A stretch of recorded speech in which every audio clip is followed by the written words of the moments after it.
The council chamber stretched wide enough to hold a small city, and Kate Morrison sat at the very back of it all. She had been Earth's ambassador for 15 years now, and every single one of those years had taught her the same lesson over and over again. Humanity did not matter to these people.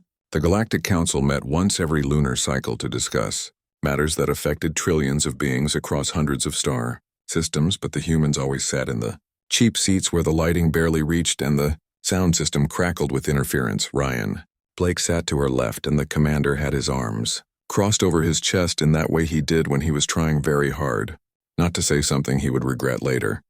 On her right side sat Linda Hayes, and the scientist was reviewing data on her tablet with quick, nervous movements of her fingers. They had come prepared today with charts and statistics and careful arguments about why humanity deserved better treatment. Kate already knew none of it would matter. The chamber held representatives from over 300 species, and most of them paid no attention to the humans at all. The Vryn dominated the center of the room as they always did. They looked like Earth lizards if Earth lizards stood 8 feet tall and wore enough jewelry to buy a small planet. Their leader Cax then was speaking now about new regulations, and his voice boomed through the translation system with absolute confidence. Humanity would be restricted from the outer reach sectors effective immediately. Human trade would require Vryn approval for all transactions over a certain threshold. Human technology would need inspection and certification before it could be sold or distributed. Kate felt Ryan tense beside her, but she put a hand on his arm to keep him still. She wanted to hear all of it before she made her move. Linda had stopped looking at her tablet and was staring at the Vryn with an expression of pure disbelief. The regulations Cax then described would essentially make humans into second-class citizens across half the galaxy. They would need permission to do business and permission to travel, and permission to settle new worlds. Everything would flow through Vryn bureaucracy and Vryn officials who had made it very clear over the years that they considered humans to be useful, but ultimately inferior. High Arbiter. Zelnoth floated at the head of the chamber in his containment sphere. He looked like a jellyfish made of light, and his species had run the council for the past 1,000 years. He did not even glance in Kate's direction before calling for a vote on the Vryn proposal. The voting board lit up with colors that represented different choices. Green for yes and red for no and yellow for abstaining. Kate watched as green lights flooded the board like a wave. 300 species voted to approve the restrictions. 12 voted to abstain. Not a single red light appeared. Kate stood up slowly and began gathering her things. Ryan looked at her with confusion, and Linda whispered something urgent, but Kate ignored them both. She picked up her tablet and her data pad, and the small wooden box that held her credentials as Earth's official representative. The box had been carved from oak that grew in the park where she had played as a child, and she had carried it to every council meeting for 15 years. She tucked it under her arm and started walking toward the exit. Ryan and Linda scrambled to follow her, and their footsteps echoed in the sudden quiet that had fallen over the chamber. Zelnoth's translator clicked on with a burst of static. Ambassador Morrison, the vote is concluded. You may submit a formal protest through the proper channels if you wish to contest the results. Kate stopped walking, but she did not turn around. She stood there for a long moment looking at the massive doors that led out of the chamber. Behind her, she could feel 300 species watching and waiting to see what the human would do. They expected her to bow her head and accept the decision. They expected her to file the paperwork and follow the rules and continue sitting in the back of the room for another 15 years while they made more decisions about humanity's place in their galaxy. She turned around, and her voice carried across the chamber without needing any amplification. There will be no protest. Humanity withdraws from the Galactic Council effective immediately. We are done here. The silence that followed felt like something physical. Kate could see confusion on the faces nearest to her and curiosity on others. Zelnoth's sphere bobbed in what might have been surprise. Ambassador Morrison, perhaps you should take time to consider this decision. The regulations can be discussed further in committee. Kate smiled, and it was not a friendly expression. We have taken 15 years to consider it. We have sat in the back of this chamber and watched you make decisions about us without us. We have contributed our technology and our medical advances and our labor to this council. We cured the Krolic plague that killed millions of your people. We designed the quantum communication system that you all use every day. We patrol trade routes and stop pirates and ask for nothing but basic respect in return. You have made it clear that respect will never come. Cax then rose from his seat and his scales glittered under the chamber lights. The humans are overreacting. These regulations are for the good of galactic stability. Your species is young and impulsive. You need guidance. Kate looked at the Vryn and felt a calm settle over her that came from finally making a decision she should have made years ago. We do not need your guidance. We do not need your permission. We do not need you at all. Humanity will return to our own space and focus on our own development. You can keep your regulations and your committees and your proper channels. She turned back toward the doors, and this time she did not stop walking. Ryan and Linda followed close behind her, and their footsteps sounded loud in the absolute silence of the chamber. No one tried to stop them. No one called out with offers to negotiate. The three humans walked out of the Galactic Council chambers, and the massive doors closed behind them with a boom that echoed like thunder. Outside in the corridor, Kate let out a breath she had not realized she was holding. Ryan looked at her with wide eyes. Did we just do what I think we just did? Kate nodded and tucked the wooden box more securely under her arm. We just left the galaxy to figure out what happens when humans stop doing all the work nobody else wants to do. Linda was pale, but there was something like satisfaction in her expression. They are going to panic when they realize how much they relied on us. Kate started walking toward the docking bay where their shuttle waited. Let them panic. We gave them 15 years to treat us like equals. Now they can learn what it means to lose us entirely. The three humans walked through the station that orbited a dead star at the center of galactic space. Around them, hundreds of species went about their business completely unaware that everything was about to change. Humanity had left the talks, and soon enough the galaxy would understand what that really meant. 6 months had passed since Kate Morrison walked out of the council chambers, and the galaxy was starting to notice that something had gone very wrong. The news networks had treated humanity's departure as a minor story at first. One small species throwing a tantrum would not affect the grand machinery of galactic civilization. They were wrong about that. Nicole Grant sat in the captain's chair of the Spirit of New York and watched the recall order flash across her screen for the third time that morning. She had been hauling medical supplies to the Theta colonies when the message came through. All human vessels were to return to Earth or the nearest human-controlled system immediately. No exceptions and no delays. She looked at the cargo hold readings and thought about the medicine sitting in her ship. The Theta colonies needed those supplies to fight off a bacterial outbreak that was killing their children. She thought about it for exactly 5 seconds before plotting a course back to Earth. The colonies would have to find another supplier, and good luck with that, because human cargo ships had been the backbone of galactic trade for over a decade. Nicole knew the statistics because she had helped write the reports that the Council ignored. Human vessels carried 40% of all medical supplies in the galaxy. They transported food and equipment and raw materials across distances that other species found unprofitable or too dangerous. The humans did it because they were good at it, and because they believed in helping people even when those people did not appreciate the help. President Andrew Cole stood before the Terran Parliament, and the chamber was packed with representatives from every human colony and settlement. The vote had been called and the results were already certain, but he gave the speech anyway because some moments needed to be marked with words. Humanity would turn inward and focus on building their own civilization without interference from species who had made it clear that humans were only valuable as workers and nothing more. The Parliament voted unanimously to support the withdrawal. Every single representative agreed that 15 years of disrespect was enough. On the Vryn homeworld, Cax then sat in his office and reviewed economic reports that made less sense each day.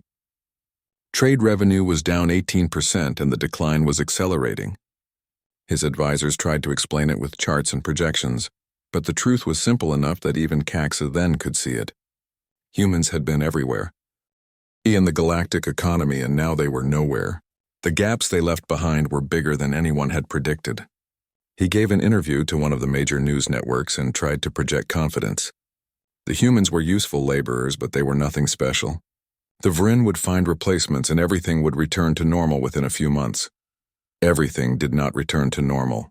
The Galactic Trade Network started experiencing failures that grew worse each week. Routes that used to take 3 days now took 3 weeks. Ships collided in transit corridors because the navigation algorithms were degrading without maintenance. The system had been designed by a team of human programmers led by a man named Peter Walsh, who worked at the Lunar Institute. The code was elegant and efficient, and it had been running smoothly for 12 years. Now it was falling apart, because no one else understood how it worked well enough to fix it. The Krolik plague had been eradicated 5 years ago by a human doctor named Michelle Torres. She had spent 18 months developing a cure that worked across multiple species because their biology was so different. The cure had saved millions of lives, and Michelle had shared her research freely with every medical institution in the galaxy. Now a new strain of the plague had emerged on the rim worlds and was spreading fast. The Galactic Medical Consortium sent urgent requests to Earth asking for help. They received automated responses that all said the same thing. Humanity is no longer affiliated with galactic institutions. Please direct your inquiries elsewhere. Jake Sullivan commanded the engineering teams that were dismantling the quantum relay stations throughout the Orion Arm. The relays had been built by humans using human resources and human expertise. If the galaxy did not want humans in their space, then they did not get to keep the tools humans had provided. Each relay took a week to safely dismantle and transport. Jake's teams worked methodically and carefully. They documented everything and made sure no damage was done to surrounding infrastructure. They were professionals even when being professional meant taking away things that the galaxy desperately needed. The council called emergency sessions almost every day now. Zelnoth floated in his sphere and tried to maintain order while representatives from 300 species shouted at each other. The Thanari Union was facing economic collapse.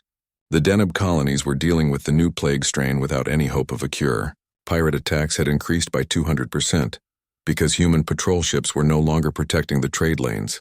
Every species had a crisis, and every crisis somehow traced back to something humans had been doing that no one had noticed until they stopped doing. Zelnoth proposed sending a diplomatic mission to Earth to negotiate humanity's return. The vote passed easily because even the species who had voted for the restrictions were getting worried now. A delegation of 50 ambassadors made the journey to the Sol system and requested permission to enter human space. They were stopped at the border by a defense platform that politely informed them that Earth was not receiving diplomatic visitors at this time. The ambassadors sent messages and filed requests and made speeches about the importance of dialogue. Every message received the same automated response. Humanity has withdrawn from galactic affairs. Please respect our decision. Kate Morrison had retired to a small ranch in Colorado, where the air was clean and the sky was blue. She ignored the thousands of messages that filled her communication system every day. Former colleagues and council members and random aliens she had never met all wanted to talk to her. They wanted her to convince Earth to change its mind. They wanted her to explain how to fix the systems that humans had built. They wanted her to make the problems go away.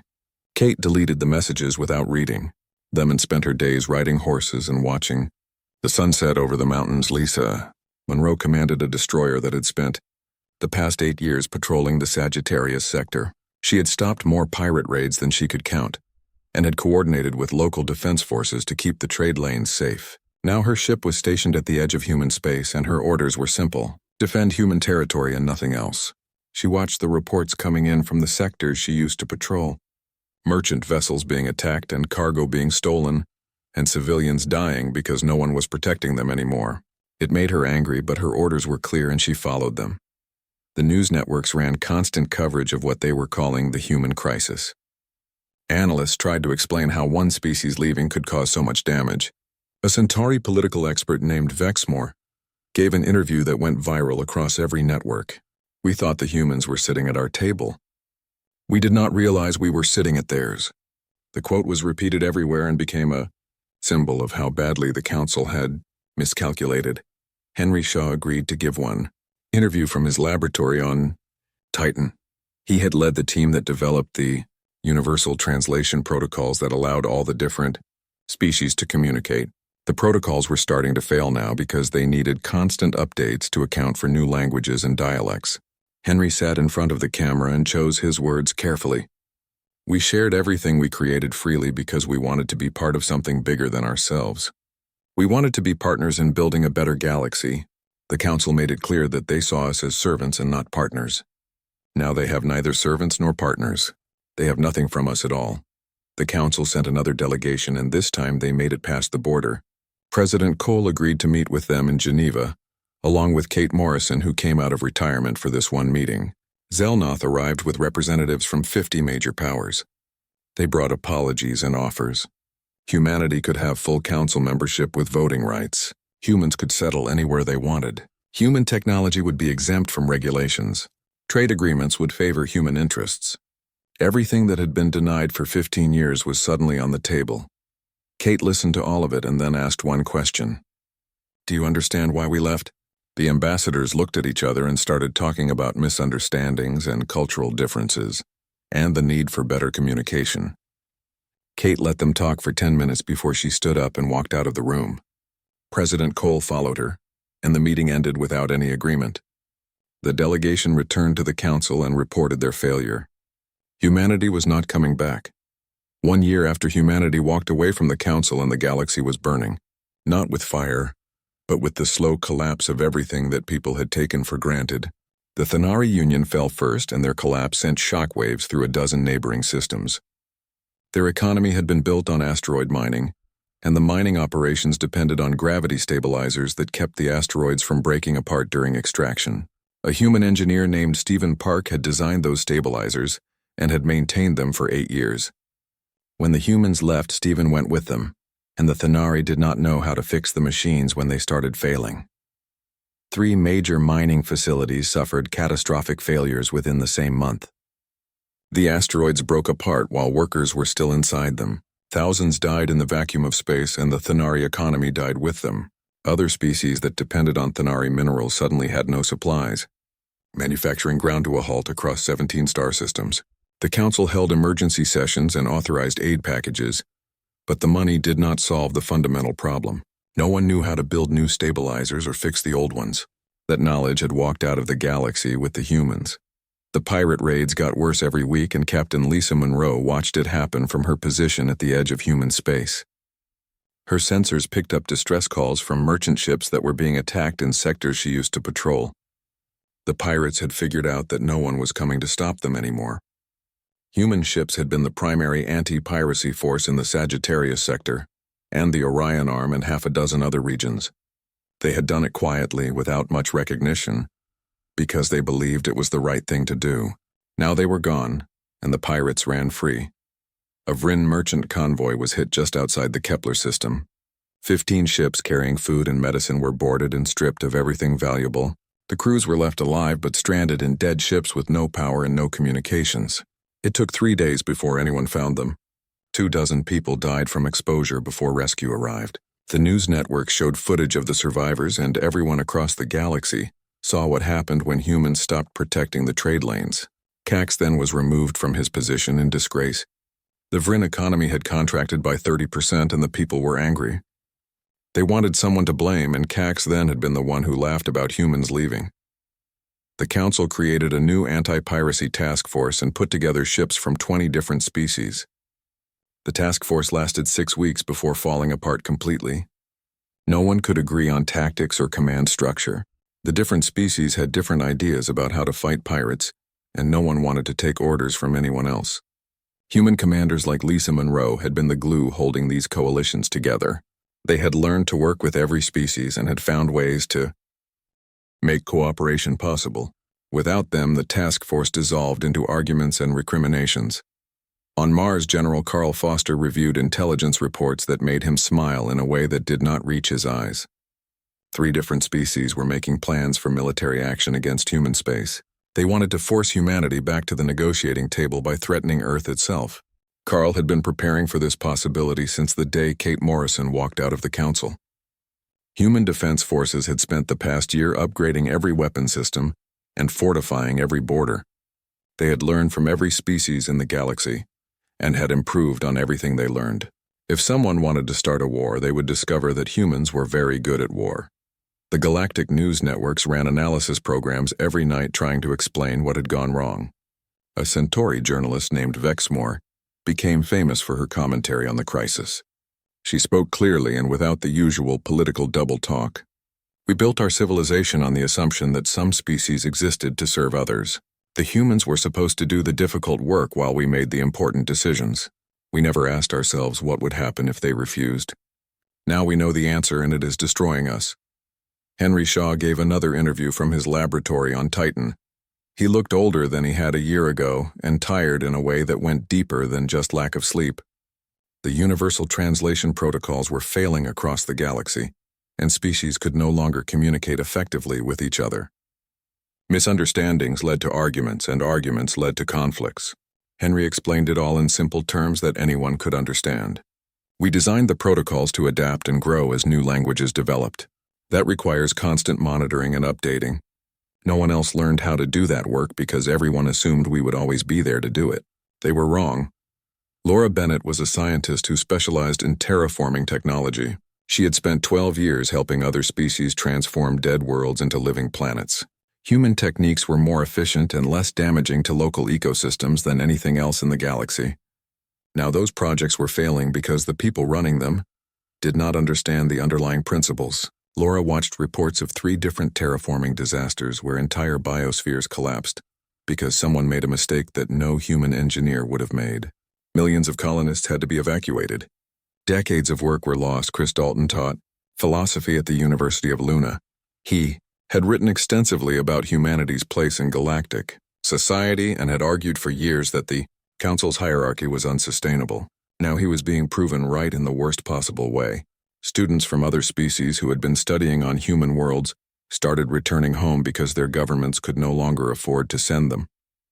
Educational exchange programs that had fostered understanding between cultures collapsed. The galaxy was becoming more isolated and more suspicious as communication broke down and cooperation failed. The council chambers looked different now. Half the seats were empty because some species had stopped sending representatives. There was no point in attending meetings where nothing got accomplished. Zelnoth floated in his sphere and tried to maintain order, but his authority was crumbling. The council had been held together by the belief that it served everyone's interests. That belief was dead now. Species were forming their own alliances and making their own rules. The carefully constructed system of galactic governance was coming apart. President Cole received another delegation in Geneva. This time they came with genuine desperation instead of arrogance. Zelnoth was there again along with Kate Morrison, who had agreed to attend after much persuasion. The ambassadors did not make offers this time. They begged. The galaxy was dying, and everyone knew that only humans could save it. They admitted everything. They had been wrong to treat humanity as inferior. They had been wrong to dismiss human contributions. They had been wrong about everything. Please come back. Please help us. Please save us from the consequences of our own stupidity. Kate looked at the ambassadors and saw the same faces that had voted to restrict human rights just 1 year ago. She saw the same species that had laughed when humanity left. Now they were terrified and desperate and finally willing to admit the truth. She let the silence stretch for a long moment before she spoke. You want us to fix your problems. You want us to go back to doing all the work that keeps your civilization running. You want everything to go back to the way it was before. The ambassadors nodded eagerly. Yes, exactly. We will give you anything you want. Full council membership and voting rights and protection guarantees. Humans can settle anywhere and trade freely. We will write it all into law and make it permanent. Just please help us. Kate shook her head slowly. You still do not understand. We do not want your permission to exist. We do not want to be granted rights as if they are gifts you can give or take away. We want fundamental change in how the galaxy operates. Every species must be treated as equal, regardless of their size or power or economic contribution. The council must be rebuilt from the ground up with real representation for everyone. Until that happens, humanity stays home. The ambassadors tried to argue, but Kate stood up and left the room. President Cole followed her, and once again the meeting ended with no agreement. The delegation returned to report another failure. Zelnoth called for an emergency vote on restructuring the council. The debate lasted for 3 days, and the vote was close. Some species wanted to maintain their power and privilege. Others were desperate enough to try anything. In the end, desperation won. The council voted to dissolve itself and create a new system based on true equality. Every species would have one vote regardless of their military strength or economic power. The age of hierarchy was over. The news spread across the galaxy in hours. Some celebrated and others protested, but everyone understood that everything had changed. Humanity had forced the greatest political transformation in galactic history by the simple act of walking away. Now the question was whether they would come back to see what they had created. 18 months after humanity left the Council, and something new appeared at the edge of known space. The first colony to die was on a world called Terminus 7 in the Outer Reach. The population was 12 million, and they sent one distress call before going silent. When the rescue ships arrived 3 days later, they found a dead world. Everything organic was gone. The buildings stood empty and the machines still ran, but every living thing had vanished. The crews that investigated found residue that looked like ash but tested as biological matter that had been broken down to its basic components. The second colony died 4 days later. Then a third and a fourth. Whatever was killing these worlds moved fast and left nothing alive behind it. The Galactic Defense Force mobilized and sent a fleet to intercept the threat. Admiral Thorne commanded 200 warships from a dozen different species. He was confident because the Defense Force had protected the galaxy for 3 centuries. They had fought pirates and rebels in territorial disputes. They had never lost a major engagement. That record ended at the Battle of Nexus Point. The enemy did not negotiate or communicate. They simply attacked. The Defense Force called them the Devourers because they consumed everything in their path. They looked like ships but moved like a swarm of insects. Thousands of small craft that acted with perfect coordination. Admiral Thorne used standard tactics that had worked for 300 years. Overwhelming firepower concentrated on key targets. Shield walls to protect the larger vessels. Fighter screens to intercept incoming threats. The Devourers adapted to everything within minutes. They learned the frequency of the shields and passed right through them. They predicted the firing patterns and avoided the weapons. They surrounded the Defense Force fleet and tore it apart ship by ship. Admiral Thorne died with most of his command. Only 30 ships escaped to report what happened. The news hit the galaxy like a physical blow. The Devourers were not just another threat. They were something that could not be fought with conventional methods. They learned and adapted faster than any species could counter. Every battle made them stronger because they absorbed the tactics used against them. The Vryn lost an entire armada when they tried to stop the Devourers at the Kepler defensive line. 500 ships went in and less than 20 came back. Panic spread faster than the Devourers themselves.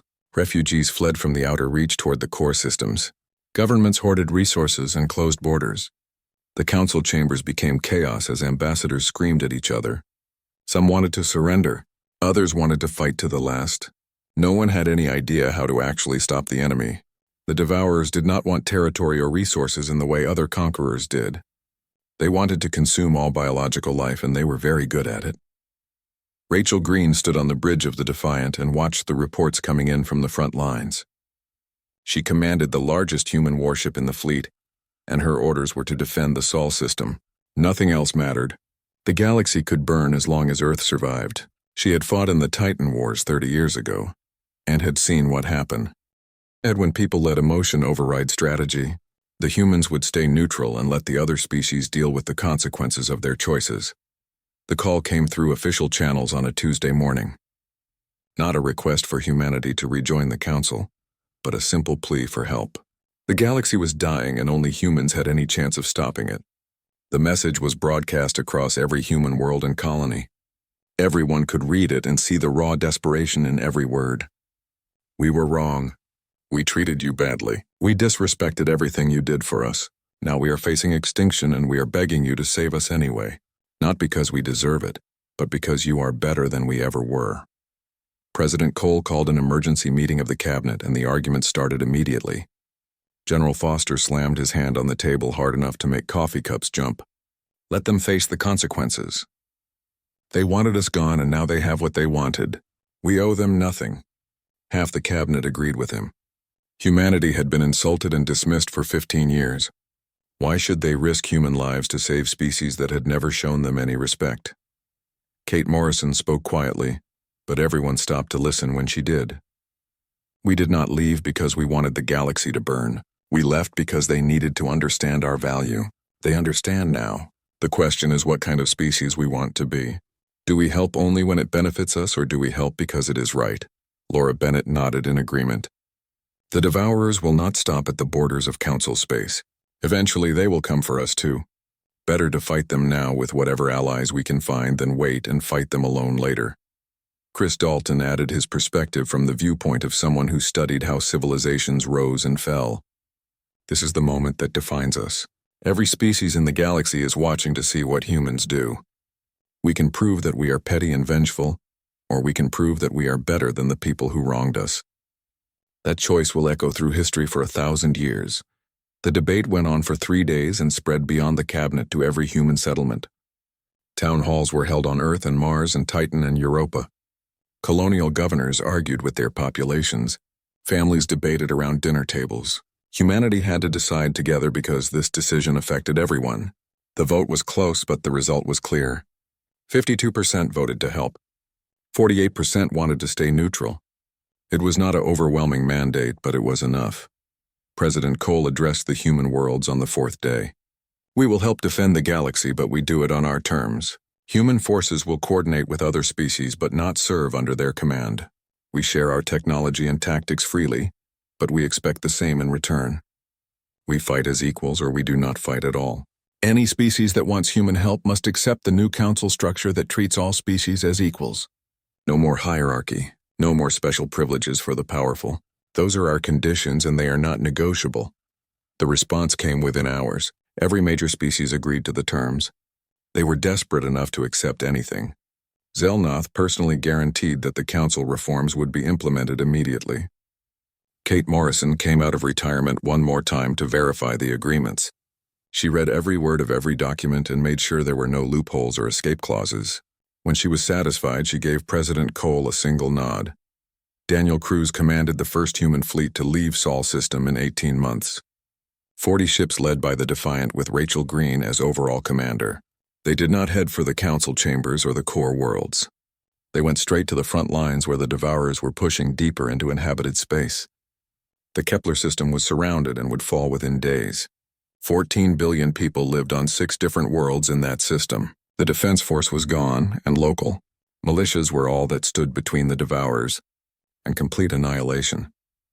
The human fleet arrived at the edge of the Kepler system and immediately detected the Devourer swarm. Thousands of enemy ships surrounded the inner planets. Daniel opened a channel to Rachel and spoke calmly despite what they were facing. This is going to be ugly. We are outnumbered 50-1 and fighting an enemy that adapts to everything. I hope somebody back home knows what they are doing. Rachel smiled, and it was the expression of someone who had been waiting for this fight. Somebody back home always knows what they are doing. That is why we are humans. All ships prepare for combat. Let us show the galaxy what they have been missing. The Battle of Kepler 9 began at dawn on the 6th planet and would be remembered for the next 1,000 years as the day everything changed. Rachel Green watched the tactical display as 40 human ships faced a swarm of thousands. The Devourers moved toward them in patterns that looked random but contained a terrible intelligence. They had destroyed every fleet sent against them by learning and adapting faster than any defense could counter. Rachel had studied every battle report and every scrap of data about the enemy. She thought she understood what made them dangerous. Now she would find out if she was right. Daniel Cruz commanded the forward elements and gave the first order. All ships break formation and engage at will. Do not follow standard patterns. Make them guess what we are doing. The human fleet scattered in a dozen different directions, and the Devourers paused for just a moment as if confused. That pause lasted 3 seconds. Then they adapted and rushed forward to engage. The first volleys came from human railguns that fired solid projectiles at incredible speeds. The Devourers had learned to defend against energy weapons by adapting their hulls to absorb and redirect the beams. Solid metal moving at a fraction of light speed was something different. Dozens of Devourer ships shattered on impact. The swarm adjusted immediately and began evasive maneuvers. Rachel smiled because that was exactly what she wanted them to do. While they dodged railgun fire, the human ships deployed mines that drifted silently through space. The mines did not explode. They broadcast signals on frequencies that Sophie Carter had calculated would disrupt hive mind communications. Sophie sat in a lab on the Defiant and monitored the results of her resonance weapons. She had spent 6 months developing technology specifically designed to fight enemies that shared a collective intelligence. The theory was simple, but the execution had taken every bit of knowledge she had. The Devourers communicated through quantum entanglement across their entire swarm. If you could introduce interference into that network, you could break their coordination. The mine started broadcasting and the Devourer swarm suddenly lost its perfect unity. Ships collided with each other. Formations broke apart. For 30 seconds, they were vulnerable. Human fighters screamed through the gaps and launched missiles that used multiple guidance systems. The Devourers adapted to one system and the missiles switched to another. They adapted again and the missiles switched again. Each missile had 5 different ways to find its target, and the enemy could not counter all of them fast enough. Explosions lit up the darkness as hundreds of Devourer ships died, but there were thousands more and they were learning from every exchange. Rachel watched the battle develop and gave rapid orders. The human ships moved in patterns that seemed chaotic, but followed principles from Earth's ancient history. Sun Tzu and Clausewitz and a dozen other military thinkers who had never imagined space warfare, but understood the fundamental nature of conflict. Appear weak when you are strong. Attack where the enemy is not. Make noise in the east and strike in the west. The Devourers had centuries of galactic military doctrine to learn from. They had never encountered human thinking. Down on Kepler-9's main colony, Kevin Torres led a combined force of human marines and local defenders against Devourer ground forces. The enemy had landed while the space battle raged above. They moved like locusts, consuming everything organic in their path. Kevin had 3,000 troops against an enemy that numbered in the tens of thousands. Standard military doctrine said to establish a defensive perimeter and hold territory. Kevin ignored standard doctrine completely. His forces split into dozens of small teams that harassed the enemy and then retreated before they could be surrounded. They used the terrain and the buildings and every advantage they could find. They led the Devourers into ambushes and kill zones and then melted away before the enemy could adapt. The Devourers were designed to overwhelm defenders with numbers and consumption. They had no experience with an enemy that refused to stand and fight. Kevin had studied guerrilla warfare from every era of human history. The Devourers learned fast, but humans had thousands of years of painful experience to draw from. The space battle lasted 6 days, and the tide turned slowly in humanity's favor. Every time the Devourers adapted to one tactic, the humans switched to something different. They used lasers and missiles and railguns and mines. They attacked from above and below and straight ahead. They coordinated with the local defense forces who learned quickly when humans showed them how to fight. On the 4th day, reinforcements arrived from 3 other species who had been watching the BA. Tull. They followed human commands without question, because everyone could see that human tactics worked. Sophie broadcast a new frequency that caused a cascade failure in the Devourer network. The swarm lost coordination completely for almost 5 minutes. In that time, the combined fleet destroyed over 2,000 enemy ships. The Devourers tried to adapt, but they were fighting on too many fronts with too many different threats. Their strength had always been their ability to learn from combat. Humans made sure every combat was different enough that previous learning did not apply. On the ground, Kevin's forces linked up with civilian resistance fighters who had learned to fight by watching the Marines. Together, they drove the Devourers back to their landing sites. The enemy tried to dig in and hold territory, but humans had spent 10,000 years learning how to break defensive positions. They used explosives and fire and tactics that no galactic species had ever considered. By the 6th day, the ground forces were contained and being systematically eliminated. The Devourer swarm broke on the 6th day and fled the system.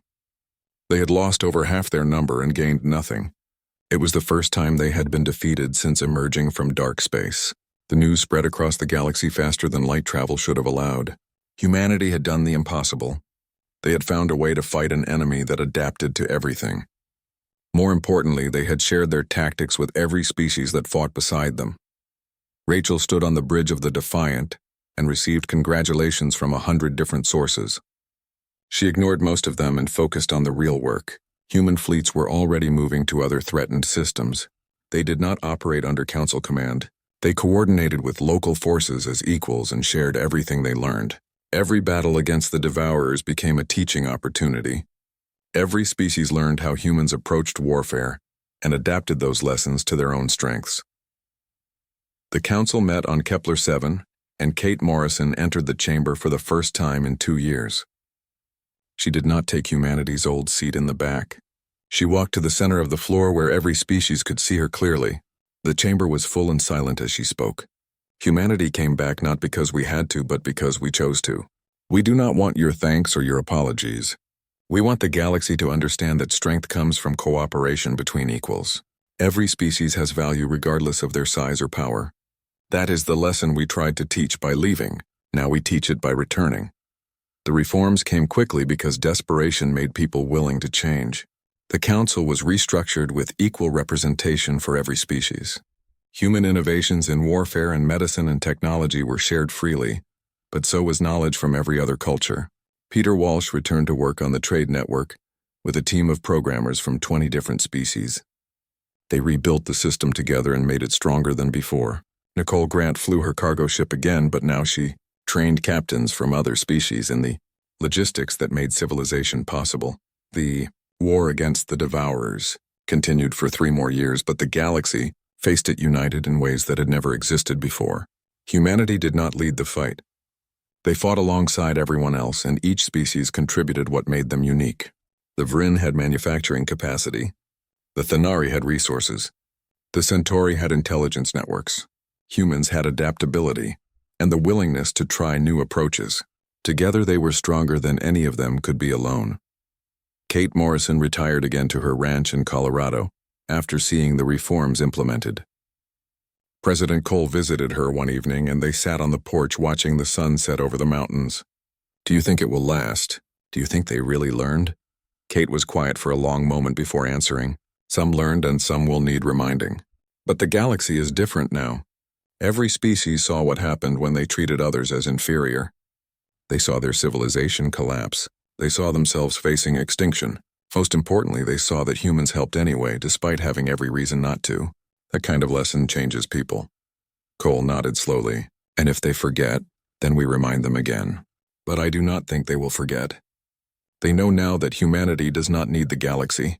The galaxy needs us. More than that, they know every species is essential. Remove any piece and the whole structure falls apart. That is the real lesson.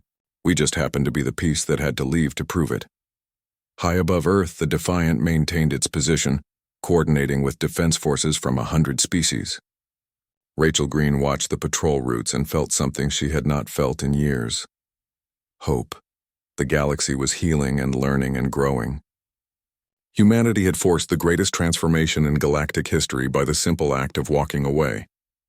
Now they had returned and everything was different. The stars belonged to everyone and everyone knew it. That made all the difference.